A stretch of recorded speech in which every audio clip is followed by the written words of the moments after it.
Babangon sa makabayang serbisyo publiko.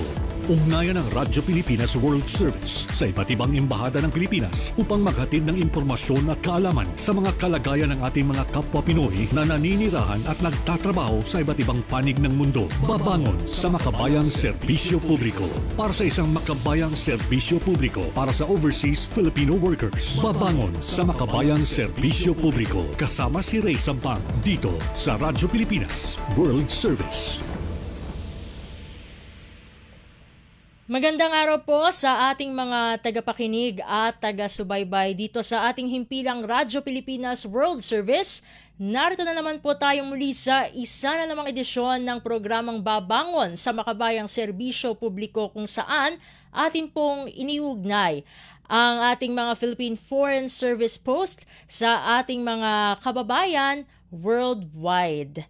At bago ang lahat ng diskusyon para sa programang ito, syempre, isa pong paalala, pansamantala o kasalukuyan po kami na umeere sa pamamagitan po ng ating official Facebook page, ang Radyo Pilipinas World Service. Pakihanap niyo lamang po yan sa inyong mga search bar, no, dyan sa Facebook. Meron din po tayong YouTube re-uploads and replays. Yan po ay available po ang programa, ang ating edisyon ngayon ng ating programa sa pamagitan po ng ating YouTube channel na Radyo Pilipinas World Service. At syempre bukod sa ating social media platforms ay meron din po tayong Evox PBS Receiver app na inyo po nga pwedeng ma-access sa pamagitan po ng Google Play Store para sa mga gumagamit po ng Android phones at sa App Store naman po para sa mga gumagamit naman po ng mga iPhone. Kung inyo pong na-download at na-install na po ang Evox PBS Receiver app, ay pakihanap nyo na lamang po ang logo ng Radyo Pilipinas World Service upang kayo po ay live na makapakinig sa ating programang Babangon sa Makabayang Serbisyo Publiko. At syempre, bukod sa mga nabanggit ko po na platforms, na social media at Evox PBS Receiver app, ay meron din po tayo sa pamagitan po ng ating shortwave radio na posible po sa pagtutulungan po ng ating mother agency na Presidential Broadcast Service at ng United States Agency for Global Media o USAGM na kilala rin po bilang Voice of America.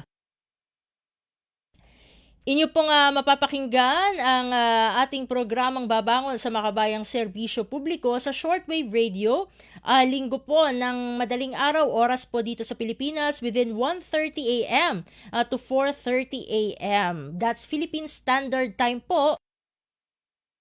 Sa mga sumusunod na shortwave frequencies, 9.920 MHz, 12.120 MHz at 15.190 megahertz. At syempre bago ko makalimutan, parang nakalimutan ko yatang magpakilala sa ngalan po ng ating kasamang si Ray Sampang. Ako po ang inyong lingkod, Steph Vicente, inyo pong makakasama para sa 30 minutong diskusyon po patungkol po sa mga serbisyong inihahandog po ng ating mga embahada at konsulado at maging syempre yung kalagayan po ng ating mga Filipino communities o diaspora saan mang panig ng mundo. At syempre, dahil nabanggit ko na po kanina, yung ating mga platforms kung saan po tayo ay nasusubaybayan, ay magpapasalamat na tayo agad-agad. Batiin na natin sa bungad na bahagi ng ating programa ang ating mga kasama rito sa studio, sa Master Control kasama natin si Ma'am Susan Aizon, at sa Warcast naman at sa ating audio live streaming ang nakatoka naman dyan ay si Justin Osias. At para sa edisyong ito ng Babangon sa Makabayang Serbisyo Publiko ay tayo'y balik ASEAN, no? Balik tayo, no? Dito sa Southeast Asia dahil ang ating makakasama po para sa araw na ito ay ang ating Philippine Embassy in Singapore. So bakit sila po ang ating kasama ngayon sa programa? Dahil ngayong taon po pala, no, ngayong 2026 ay kanila pong kumbaga, atin pong ipinagdidiwang kasama po ang bansang Singapore ang ika-57 taong anibersaryo po. Ayan, 57th anniversary po yan, no, ng ugnayang diplomatiko sa pagitan po ng Pilipinas at ng Singapore. Medyo matagal-tagal na din pala, no? 57 years, no? That's more than 5 decades, or should I say ay almost 6 decades na, no, ang diplomatic relations sa pagitan ng Pilipinas at ng Singapore. At syempre bukod dito, no, sa 57th anniversary na ng relationship, no, ng dalawang bansa ay atin ding pagtutuunan ng pansin dahil ito po ay ongoing ang overseas voter registration para naman po, no, sa ating mga kababayan, no, diyan sa Singapore. Kumusta na nga ba ang lagay ng OVR, no, para diyan sa ating mga kabayan sa bansang Singapore? Yan ay ating aalamin, no. Lahat ng yan ay ating mapag-uusapan kasama ang ating resource person para sa araw na ito. Walang iba kundi si His Excellency Medardo Macaraig, ang ating Philippine Ambassador to Singapore. Ambassador Macaraig, welcome po sa programang Babangon sa Makabayang Serbisyo Publiko. Si Steph Vicente po ulit ito ng Radyo Pilipinas World Service. Magandang araw sa inyong lahat, Steph, at sa inyong mga tagapakinig at taga-subaybay sa Facebook Live. Maraming salamat po, Ambassador, sa pagsama nyo po dito sa aming munting programa.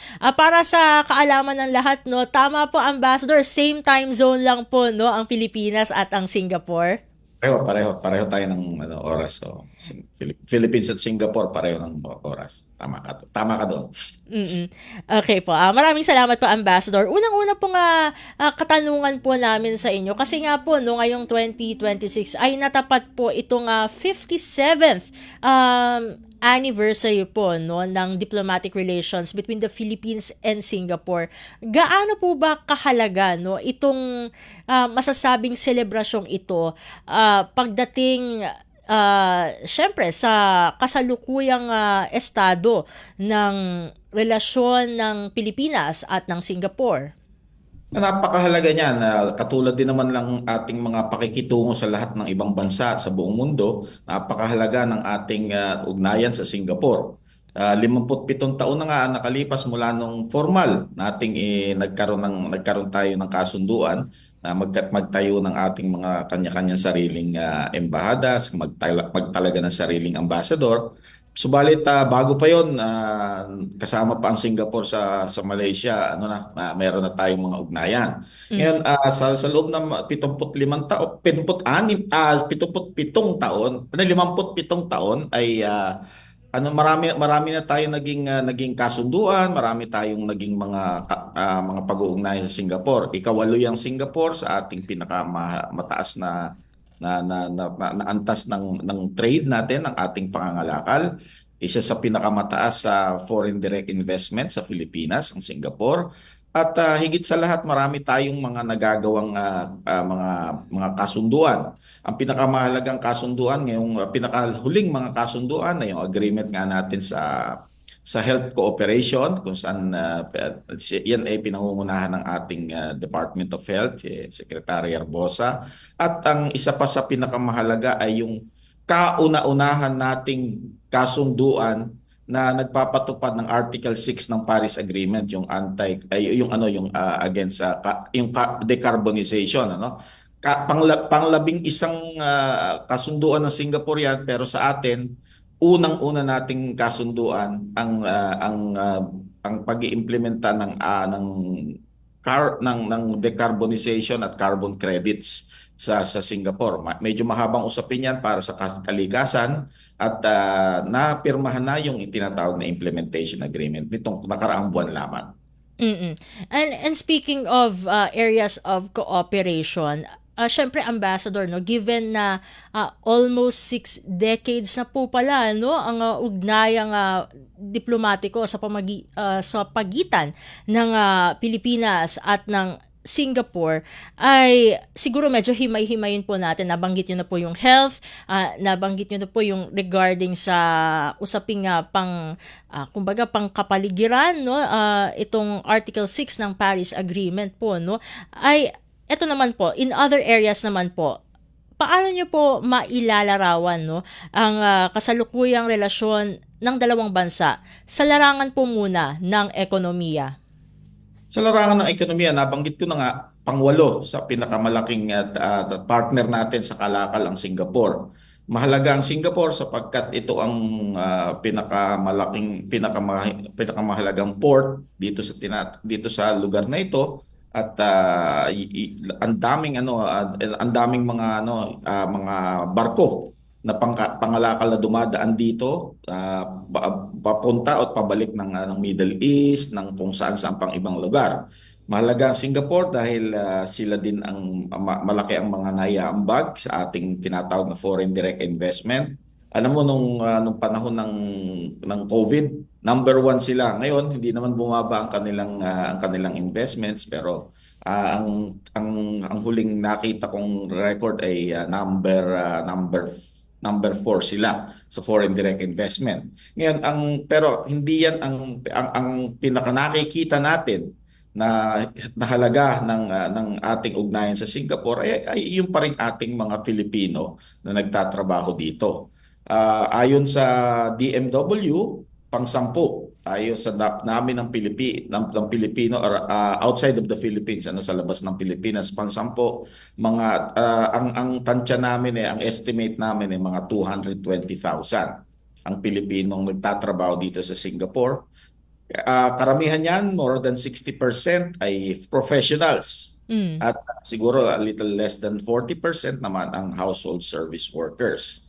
Kaya ayon naman sa atin ding sariling mga datos, sa sarili nga ng ating Bangko Sentral ng Pilipinas, ay pangalawa ang Singapore sa pinakamalaking remittance sa labas na nagpapasok ng remittance sa atin. Pumapangalawa sa Amerika, sa US. So napakahalaga niyan.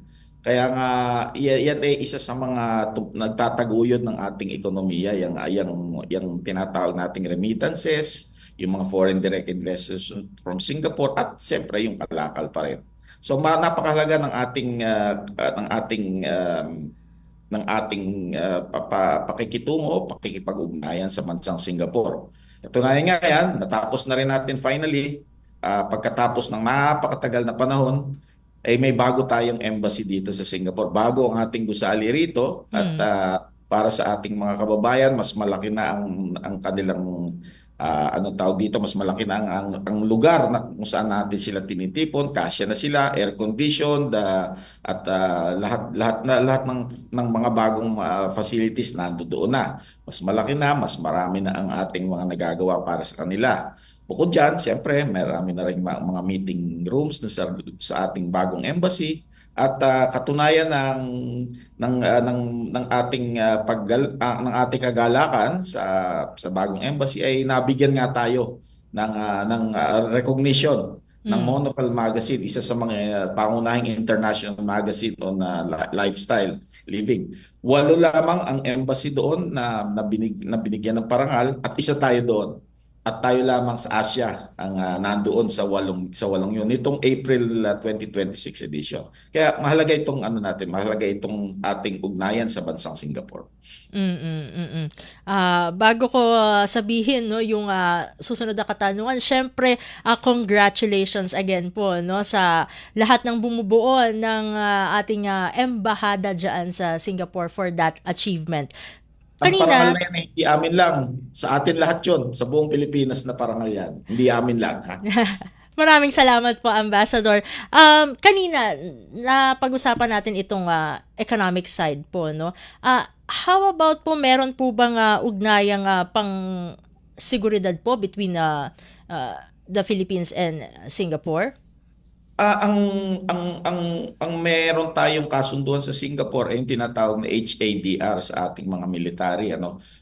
Yung HADR, Humanitarian Assistance and Disaster Relief, ano.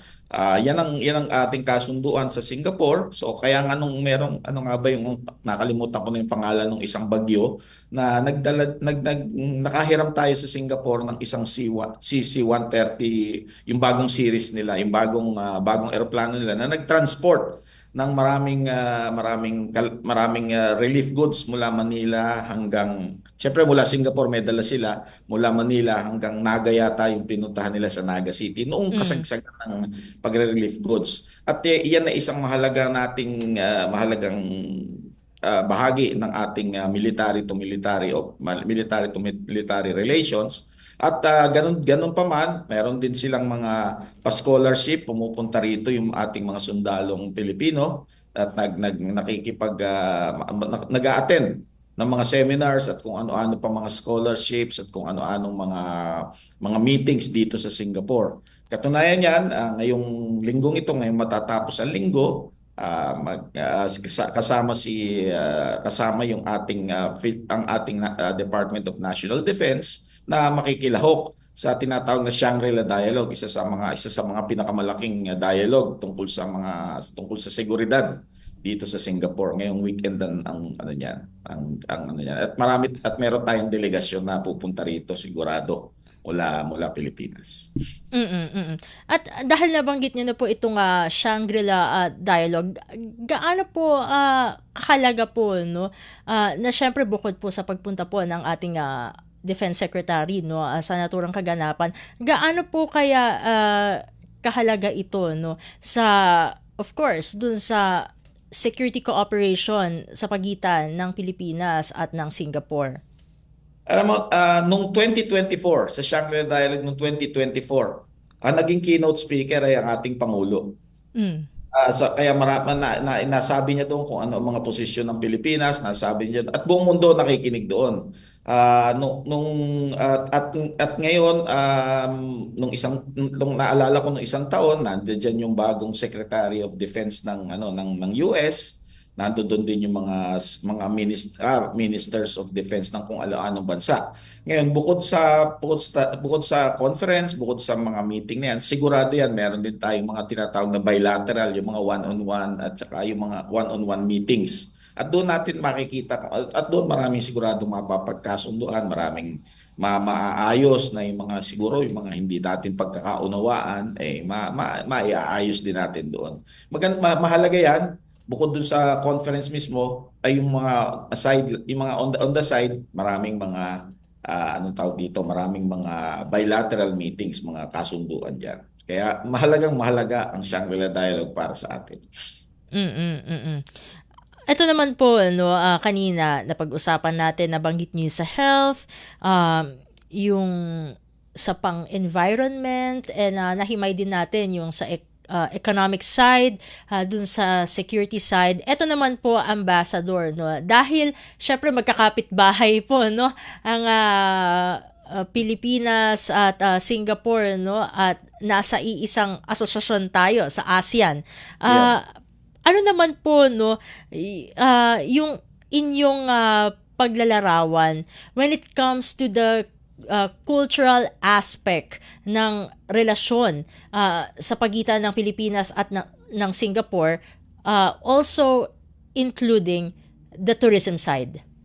Well, sa tourism side, yung Singaporeans, dahil maliit lang ang kanilang lugar, malimit silang umaalis. Sa ASEAN, ang huling datos na nabasa ko ay number 1 ang Singapore sa mga turista natin from ASEAN region, ano. So malaking bagay 'yon dahil unang-una, hindi ang mga turistang Singaporean ay isa yan sa mga, hindi naman pinakamalaki pero isa sa pinakamalaking spenders din yan sa per capita, no? So malaki yan sa turismo. Sa larangan naman ng kultura, sa ibang kultura, marami ditong naging mga concerts na nai-share natin ang ating mga talentong Pilipino. Tapos nakagaling dito ang SB19, galing dito nag-concert din si Lea Salonga, Rachel Ango, At kung sino-sino pa, marami pang iba.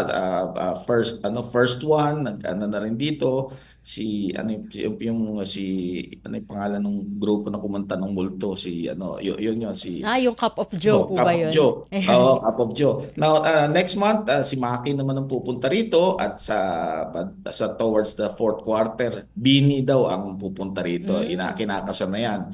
Bukod doon, marami pang ibang mga in the middle, pati yung mga bago at mga dati ng mga hinahangaan ng Singaporeans din. Ngayon, bukod doon, sa larangan naman ng ating pagkain, ay nandito ang dami na ritong Filipino food. Parang pag pumunta ka doon sa tinatawag na Lucky Plaza, yun ang tambayan ng Pilipino. Para ka na rin nasa Pilipinas. Meron dong Andok, siyempre Jollibee nandun, JT's Mano, at kung ano-ano pang mga mga Filipino restaurants. At dahil din diyan sa larangan ng pagkain, hindi na lang para sa mga fast food ang Pilipino. Na-feature na rin tayo sa mga hotel. Yung ang 57th anniversary, tinreat natin ang ating mga kaibigang Singaporean sa Filipino Foods Orchard Hotel. Bago yun, nagkaroon din ng Filipino Food Festival sa Shangri-La, dito, Shangri-La Hotel. Nagkaroon din sa Raffles Hotel. Nagkaroon din sa Grand Copthorne at sa Grand Mercure Roxy. Napakahalaga ng ating dinadala rito na kultura natin. At siyempre, noong ang 2024, nagkaroon din tayo sa kauna-unahang pagkakataon ng exhibit sa world famous na Gardens by the Bay. Nagkaroon ng Filipino floral exhibit doon featuring our own waling-waling. So napakahalaga. Marami pang iba. Pati mga literature natin, itinatranslate yung ating mga Filipino books from Tagalog or other languages dyan sa atin into English para naman ma-share din daw doon sa mga kabataan, yung mga kabataang Singaporean. Napakahalaga ng ating ng exchanges sa kultura between Singapore and the Philippines. Ito naman po, Ambassador, given na na-discuss po natin yung health, economy, security, culture, tourism, sa perspective po ng ating Philippine Embassy dyan sa Singapore, sa ano pa pong mga sektor ang kumbaga kinakikitaan ang mas malalim na kooperasyon between the Philippines and Singapore in the future? Well, ang unang-una, nung isang taon, nag-state visit diyan si Prime Minister Lawrence Wong, state visit diyan sa atin.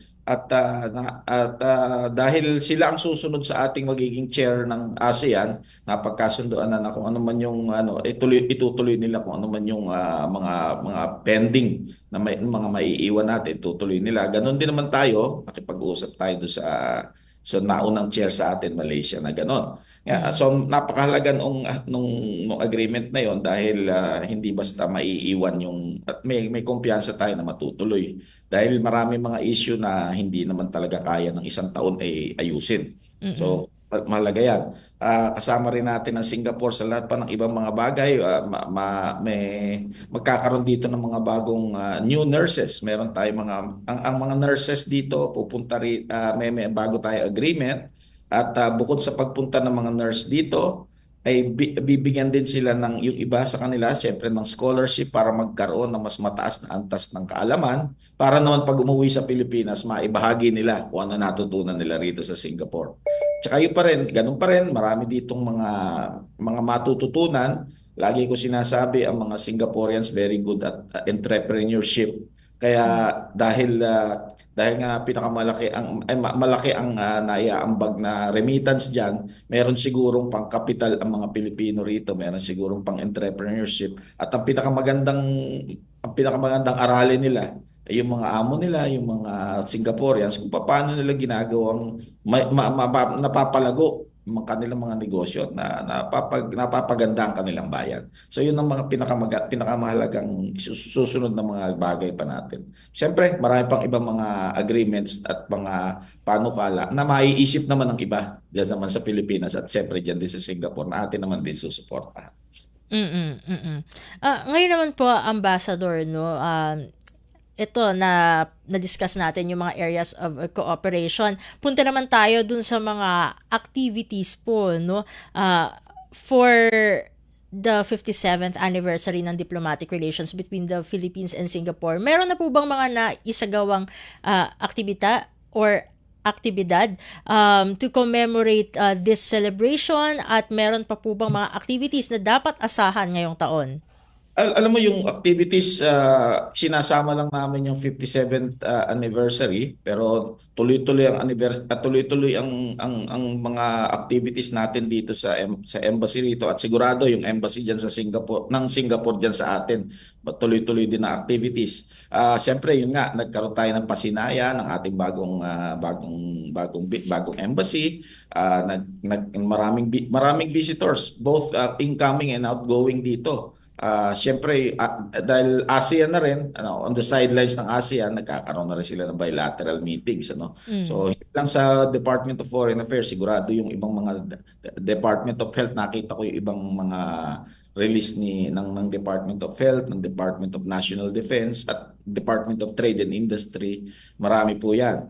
Nandiyan din yung ating nandiyan din yung ating DMW.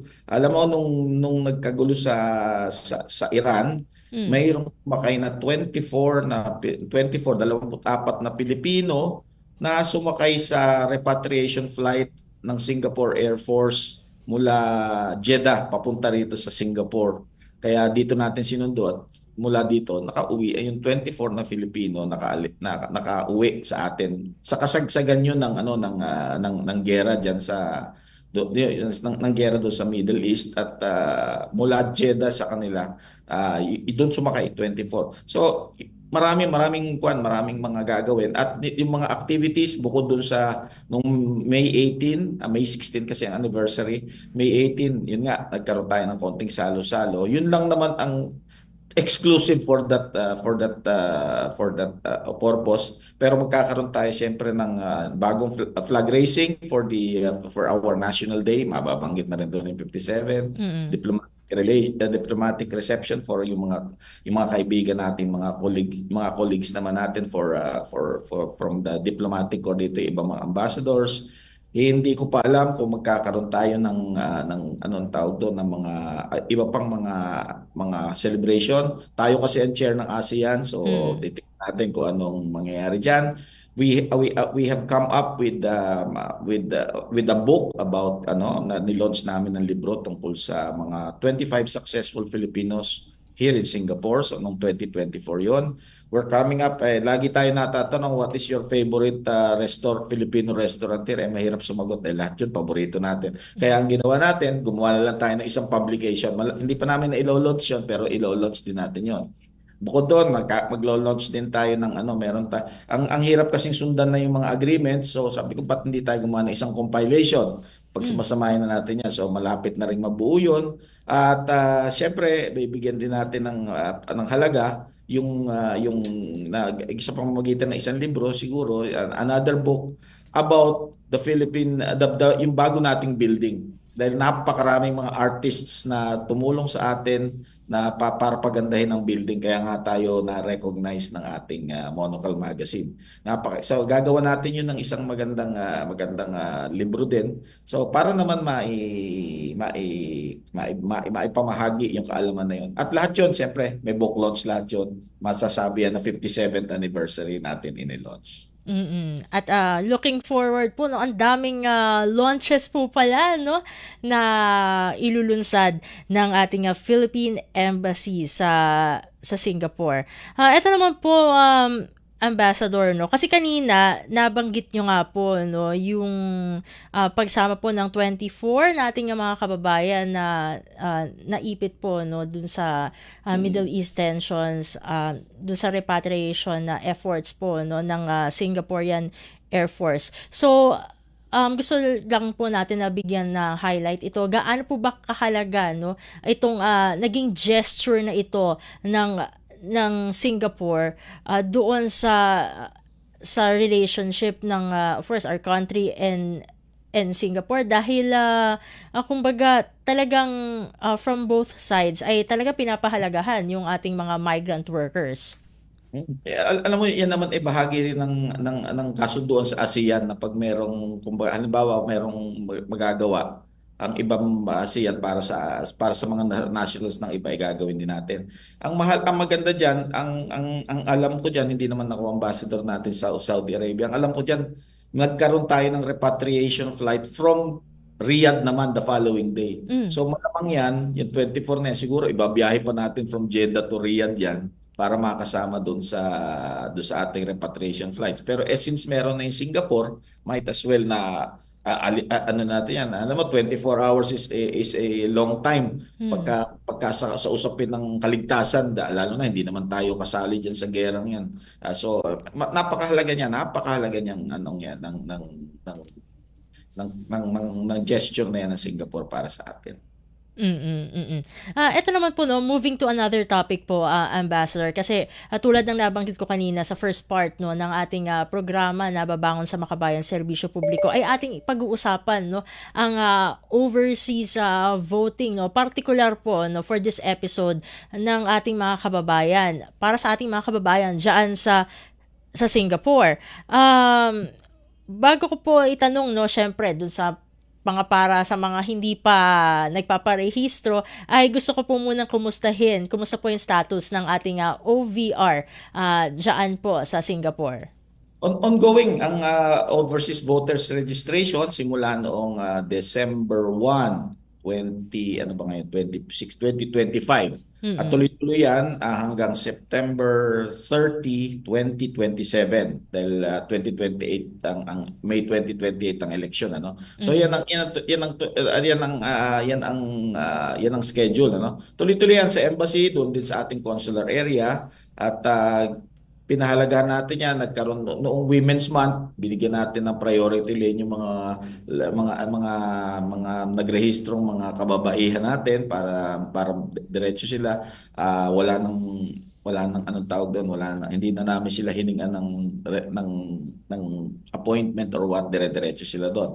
Mabilis lang naman ang rehistro, passport lang, siyempre kailangan mo lang patunayan na ikaw ay Pilipino. Tuloy-tuloy naman yan. Sana nga magparehistro na sila habang maaga pa. Dahil ang karaniwan diyan pagka last few days saka tayo magre-rehistro. Pero sana nga mag-ano sila na magrehistro na agad. Oo. Ambassador, matanong ko lamang po, meron po bang at least mga estimates po, no, kung ilan po yung mga masasabing new voters po, no, mula dun sa datos po na hawak po ninyo for this particular period ng overseas voter registration? Sa ngayon, ang alam kong pwede pang bumoto ay more than 80,000 voters ang registered at bumoto nung nakarang election.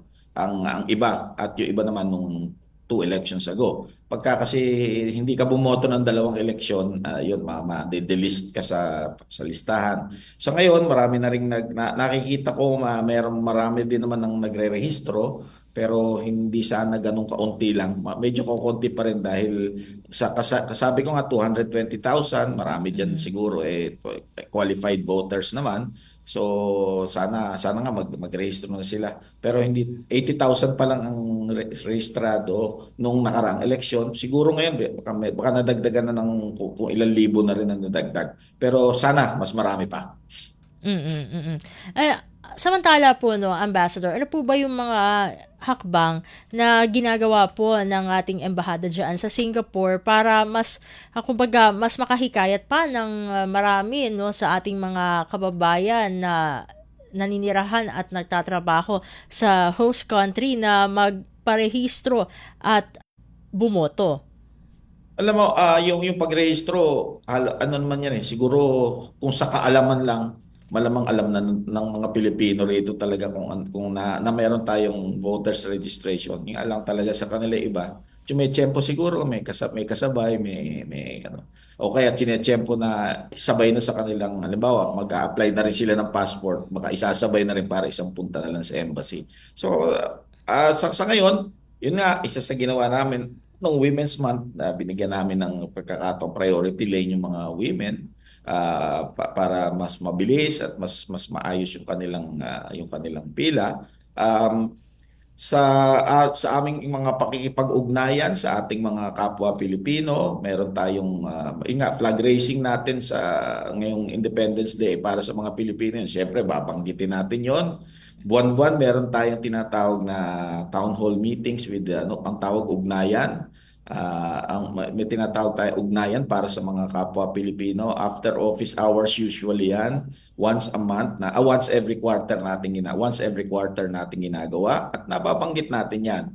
At kung kinakailangan at may bago talagang announcement bukod sa ating Facebook at IG ay nagpapatawag din tayo ng mga meetings para sa mga Filipino community rito. So, marami pang pagkakataon yan, pero sa lahat ng ating pakikitungo sa ating mga kababayang Pilipino ay nababanggit natin yan.